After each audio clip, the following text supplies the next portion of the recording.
Welcome to Healthcare du Jour, where we dish up and digest the latest in healthcare. For the next 30 minutes, sit back as we bring you insight, commentary, and discussion on trending topics to the table, all expertly served up by our host and his guests. Healthcare du Jour is brought to you by Carium, the telehealth platform enabling healthcare's digital transformation, helping you care for people within the fabric of their daily lives. Now here's your host, Matt Fisher. Welcome back, and thank you for joining as we dive into the hottest topics in healthcare. I'm your host, Matt Fisher. On the menu today is Andrew Lockhart, CEO and co-founder of Fathom Health. Andrew, welcome to the show. Hey, thanks for having me.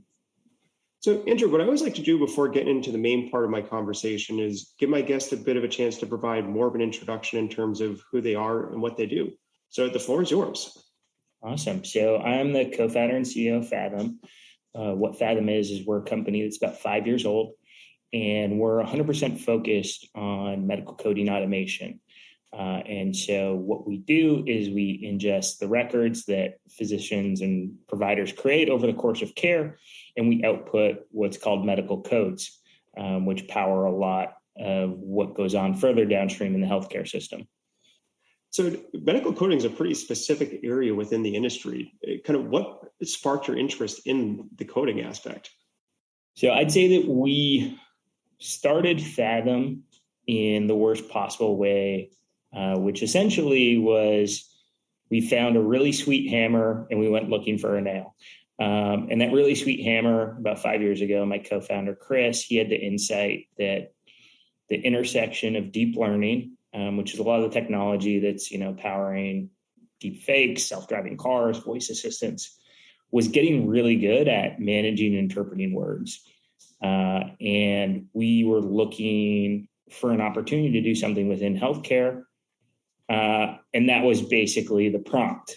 We then spent a lot of time following essentially the path electronic health record. And funnily enough, we had assumed that medical coding was something that was already largely automated.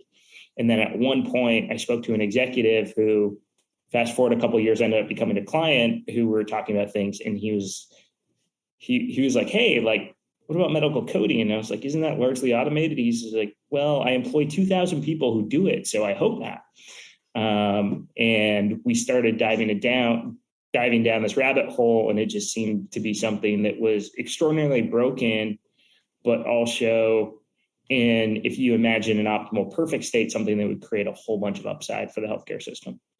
So maybe to help just make sure everyone understands exactly what we're talking about, can you help explain what medical coding actually encompasses? Mm-hmm. Yeah, so medical coding is a very interesting history. It was first introduced post-World War II by an organization that was a predecessor to the World Health Organization, with the goal of basically creating a standard way to account for mortalities and morbidities. It was, an effort to basically a public health effort. Over time, it also became the mechanism through which reimbursement happened in the healthcare system. And really what happens is, doctor or nurse sits down, types out, today largely types out, sometimes they do it through a transcription tool, but types out what happened with a patient. And then either they then go through the notes and figure out the associated codes with that visit, some describing the diagnoses and some describing procedures performed, or a third party does that. And that essentially is the medical coding process. Today, if you want to describe just technology and third party, so medical coders doing it, the cost of the healthcare system is probably, the US healthcare system is about $10 billion. If you want to also include the cost of physician times, those estimates can get well into the 20s. Yeah, and kind of with that description of it, I think you just covered a lot of different ground. You're talking about kind of reflecting a diagnosis or a particular procedure or service that was provided, along with helping to almost kind of synthesize the information in the note. So can you help maybe tease apart some of the complexity that lies behind that of, how do you go about figuring out what are the right codes and, what are the different code sets even?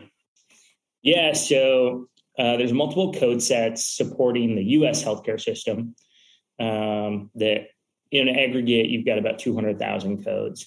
covering the space, and they described in a lot of granularity every possible diagnosis, from very common things like type 2 diabetes to ones that you wonder out how they exist. There's actually a code for water skis on fire, let alone things like floating in space, sucked into a jet engine, also codes. So they cover this huge space. And basically the complexity is often driven by, length of notes. So oftentimes you take something like, let's say it's not just a matter, the diagnosis code is not just a matter of like, okay, well, what's, the disease being treated? Severity can matter. Some specificity. So for example, if you're talking about a cut, it matters or a broken bone, it matters where the broken bone is. Then it can matter whether it's left or right arm, that can be indicated differently.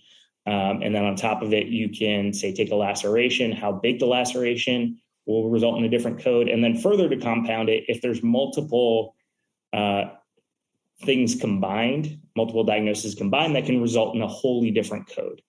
And so then you cascade all this variance across essentially different payer guidelines. So different insurance companies will demand getting different codes appearing and how that interacts.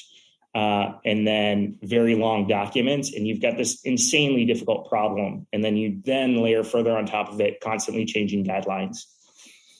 So kind of, as you were just saying, with the, a different insurer potentially interpreting or requiring different backup for the code, for each different code, how do you know what information to put into it or how to pick the right code? Yeah, so the insurers are typically very good about providing their guidance and how they do things. Now, the other thing that we do see a lot of clients do is they, look at denials data. And sometimes, some commercial payers are not going to like certain diagnoses associated with certain procedure codes. And so some of our clients will shy away from doing that. The nice thing, and this is actually an arena where CMS drives a lot of value, is most of everything is a derivative of what CMS decides to do. And so in that way, it does push towards standardization in a way that, if insurance was entirely private, I could imagine a world where it'd get really complex. I think that's a great point, because it's certainly one that I've heard before, which is, when CMS adopts something, and when we're talking about CMS, it's, I'm guessing you primarily mean for Medicare coverage. Mm-hmm. Once Medicare covers it, then you see the commercial world kind of falling in line behind it, because they, to some degree, allow CMS to fumble its way through, work out a bunch of the kinks, and then they can kind of ride the coattails. Yeah, precisely. Yeah, I think by and large, CMS just adds a ton of value to the ecosystem. And the one thing I would say is that when we first dove into starting Fathom, when we looked at a lot of the ecosystem, we did look at clinical applications, and what we found is the care settings create a lot of idiosyncrasies. But the administrative side, because CMS drives what's being done, it's a lot more standardized. And because it's more standardized, it's a lot easier to build something that scales. Now, what I would not have anticipated is the degree to which standardized rules really don't create a lot of standardization. So in a lot of cases, the guidance, say, from CMS could be a lot more specific. And a lot of times that results in clients wanting to layer an additional layer of specificity on top of it based on what they're looking to do, or eliminate ambiguity that's not covered by the guidelines. And so then what that does is create further fragmentation. And is that where you're talking about kind of the higher degree of variance in the clinical care setting, where I think, as you were just kind of describing, it's almost kind of a CYA approach of they see maybe a high level description of what CMS might require, but then they want to fill in, I think, as you were just describing, a lot more detail just to make it hopefully crystal clear, or at least clearer in terms of why they picked what they did. Yeah, exactly. like I think the CMS guidance today largely leaves some pretty substantive gaps. The clients that are layering guidance on top of that so that in the face of an audit, they can stand up and say, we did X, Y, and Z because this is how we approach this particular scenario that may be open to interpretation. I think they leave themselves far less exposed. Yeah, and kind of that word that you just used of audit, mm-hmm. Do you see that driving a lot of different behaviors or driving certain types of behaviors in the clients that you're working with? I mean, the most interesting thing, Fathom's about 5 years old. We really started getting deployed over the past couple years and have ramped up substantively. One of the interesting things that we've seen is on average, Fathom is going to code at a higher acuity than the client's coders or physicians. And a lot of that is basically fear. The human coder knows that if a claim gets denied or gets sucked into an audit, it's going to be punitive for them. Whereas the benefit of the AI is it's objectively looking at what's there in the documentation and ascertaining the code. And so they get a truer reflection of the work that's actually being performed. Now, that isn't the case for all clients. What Fathom does is it codes what's documented, and we have encountered clients that have been perhaps overcoding. But generally speaking, the trend we've seen is that given a large volume of coding, most providers are not getting reimbursed as much as they should because of these areas of ambiguity. Yeah, and I think also, as you just mentioned, not necessarily just the ambiguity, but kind of that fear of the repercussions of having a retrospective audit or someone question what has been done. I think, as you just said, can lead some groups to go at a level below maybe what could be justified with what they've actually documented. Mm-hmm. So, kind of, I think, as you were saying, having systems that are just looking purely at the record and not trying to arguably not trying to introduce any of that, profit motive that could be ascribed to a human taking the look at it and putting in a code. If you take that element out, it can provide, I think, as you were suggesting, better support for why that higher level acuity is selected. That then leads to higher reimbursement. Yeah, and then interestingly, one of the other things that I didn't anticipate going into this is that the velocity of automation creates some further interesting opportunities where what can often happen is that the procedure that ends up getting performed is different than what was authorized. And historically, what a provider does in that scenario is, even though they did more work and should get paid more, they downcode to what's been authorized because dealing with the denial is expensive and a low probability outcome. But if the coding happens in minutes rather than 2 to 5 days, you actually get the coding result back in a sufficient window where you still have that 48-hour window to rectify the authorization. And then you can actually send out a claim for basically full reimbursement for what was actually performed. I think that's something that is not readily apparent from when you're just talking about it. Because, as you just said, if you can speed up the entire process, mm-hmm. it actually allows you to kind of help account for the unexpected more quickly. Yeah. And, what really has me excited about Fathom is entirely that, as you have this coding occurring in real time, I think very quickly you begin to create the infrastructure for real-time adjudication, which can create just a ton of visibility for not only patients, but providers and as well as payers, understanding where their liabilities are, what happens next, being able to predictively give the patient the ability to say, hey, like the physician, I'm going to make a referral to there's these two specialists I would consider. One, I have all this data now. It's occurring in real time. I can tell you your copay is going to be $50. I like them a lot, but that's $50. Or there's another specialist I like. And then further, maybe it's a 2-week more wait, but it'll only be a $10 copay. And I think that's the world we're moving to, and something that we can get to increasingly with technology like Fathom.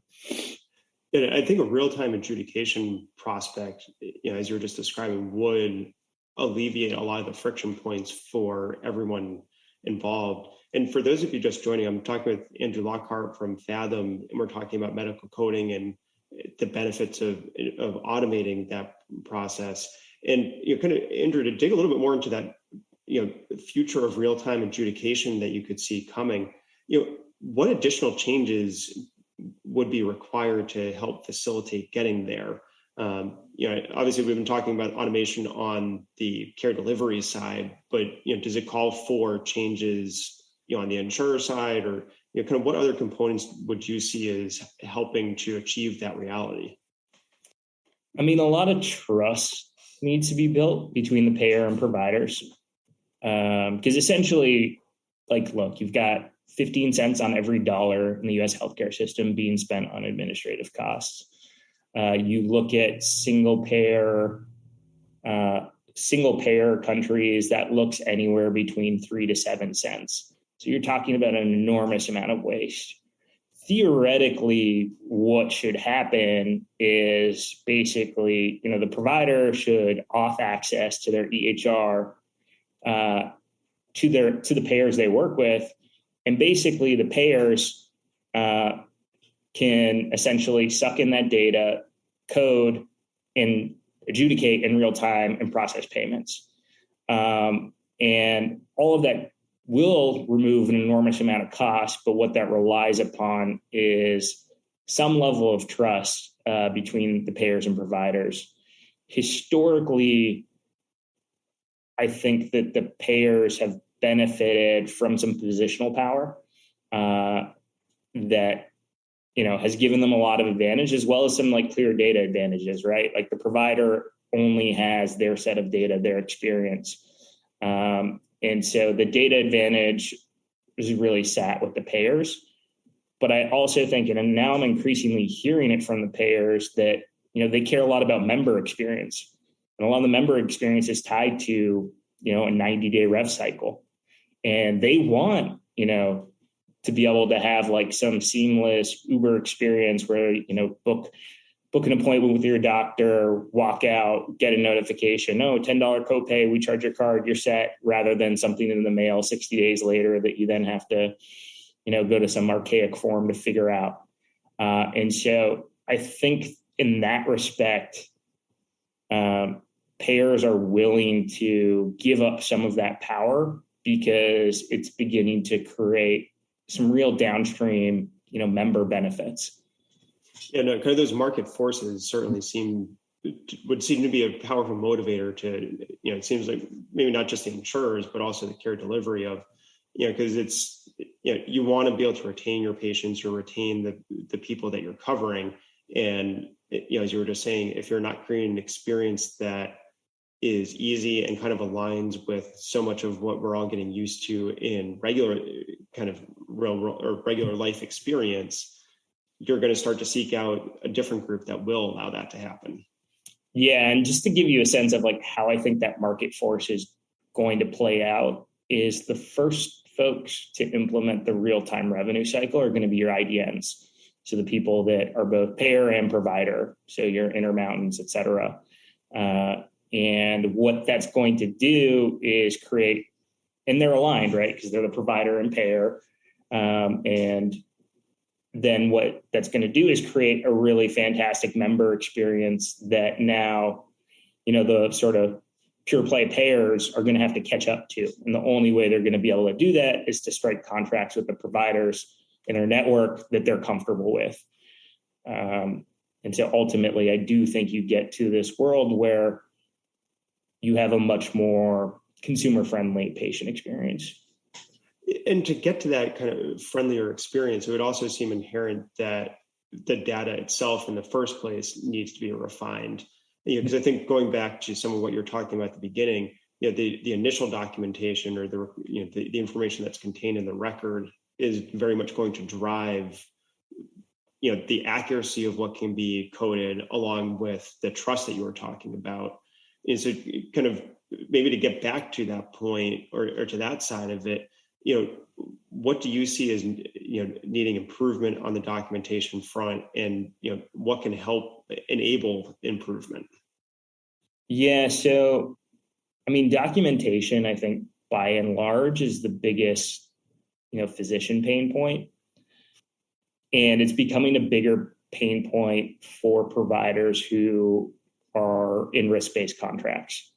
So if you're a fee-for-service primary physician, historically what you've done is, you drop your E&M level or procedure code and then, one or two ICDs. But you move to the risk-based world, you really need to capture all the complexity of the patient in any given visit to ensure that you get full reimbursement. And so that puts more onus on documentation. And, to give you an example, that's not how this documenting what's wrong with the patient isn't fully intuitive. Like, let's say that you're seeing someone who, is an amputee, right? It's not necessarily intuitive to the doctor to document that the patient is still, an amputee, because when they saw them last year, they were also. And so that creates this thing that could be missing, but really impacts reimbursement. And that's where the data becomes really exciting, because you can go back in the patient chart at some point that was documented. And you can surface that to the physician to make sure that they document it so that ultimately they get full reimbursement. Another thing is that a lot of primary care scenarios historically, you had the physician coding, and that wasn't too cumbersome when you had to drop 2 ICD codes. But now if you have to drop 8 to 12 for full reimbursement, that becomes incredibly cumbersome to the physician. And one of the interesting trends we've seen over the last year is a lot of primary care practices come to us and say, hey, we think the technology is here. We're going to totally eschew having our physicians do coding at all and just put that all in your hands, because ultimately that's going to lead to better outcomes for us and do the best we can to remove that administrative burden for the physician. And that description really seems to be kind of the nutshell of what the automation is, right? Mm-hmm. So kind of as you're looking at that, how do you see that the automation process continuing to refine as you continue to gain more experience? The way that the technology really works is we just keep expanding our technology, our specialty coverage. So we started with emergency department and radiology. And what that allowed the system to do is learn, by and large, just about every diagnosis code, because more or less everything ends up in imaging or the emergency department in some fashion. Then we've been able to move into lower volume specialties where the system really only needs to learn a small number of procedure codes or a narrower set of procedure codes to be effective. And so, the growth in Fathom is largely driving up automation rates. So we now, a year ago, our top end automation rate in the emergency department was about 60% of encounters. We now have some sites seeing as high as 95. And then also getting into more complex coding, so inpatient, surgery, all coming this year. And then broadening into a lot of your longer tail specialties that historically couldn't get supported by automation, but we're seeing enough data now that we can begin to support. So it really sounds like the access to a sufficient amount of data is the biggest kind of challenge that you have in terms of ensuring that the system you're developing will actually be able to be as helpful as possible. Yeah, some combination of data and world-class engineers. So if anyone's listening and they're excited, we're hiring. Yeah, no, I think finding the best engineers is a problem that every tech company out there has. It's I know at my company, we're always making sure we have a good engineering team, because if you can't develop what you're thinking about, then you don't have anything to really work with. Yeah, we were very fortunate, and despite medical coding being something that's somewhat arcane and esoteric, the amount of data we've accrued from clients and then the technology we're using, so that intersection of deep learning and natural language processing really is an arena where the computer science fundamentally keeps moving forward, the infrastructure keeps changing, and that's allowed us to be a pretty extraordinary talent magnet. I'd say unique in tech broadly, but very unique within RevCycle. Yeah, I guess would it be kind of fair to say that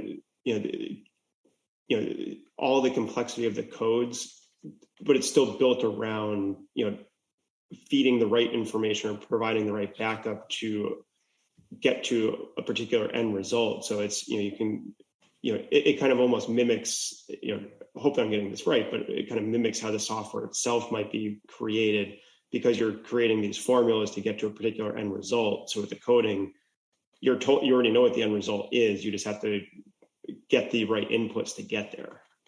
Yeah, exactly. And I mean, the thing that has put Fathom in a very enviable position is, we now have over 500 million coded encounters to learn from across all our client base, which has given us, extraordinary technical challenges, but also extraordinary capabilities. So, our automation rates are typically twice what anyone else can do in market. And then our coverage, what we can show up and do for a given health system is, easily 3-4x. Yeah, no, I think that's a very, kind of impressive scope of work and body that you can work with. And, Andrew, believe it or not, we're already almost out of time. So I kind of want to pose one last question to you. What do you anticipate will be the biggest impact over the next year on kind of coding or the further, kind of rollout of automation to help with coding and revenue cycle? I mean, within coding and automation, I think the thing that excites me is that the technology is very new, but we're continuing to produce results for clients that I think is going to demonstrate to the market and the industry that, whereas 2 years ago, a prospective client would be of the perspective of what is the liability of implementing medical coding and AI. And I think they're now beginning to turn to, what is the liability of not? Because demonstrably across our client base, they're seeing reduced costs, higher accuracy, better performance, better ability to manage and deal with audits. And so, it went from sort of like, how will I get, what is the risk here, to what is the risk of not? Yeah, no, that shift in perspective sounds extremely important, and hopefully we'll keep driving things forward. But as I said, believe it or not, we are already out of time. I want to thank my guest, Andrew Lockhart, for a great conversation today. All right. Thank you so much for having me. Yeah, and thank you to everyone listening. Keep the dialogue going and connect with me at #HCDEJURE. I'm Matt Fisher. Until next time.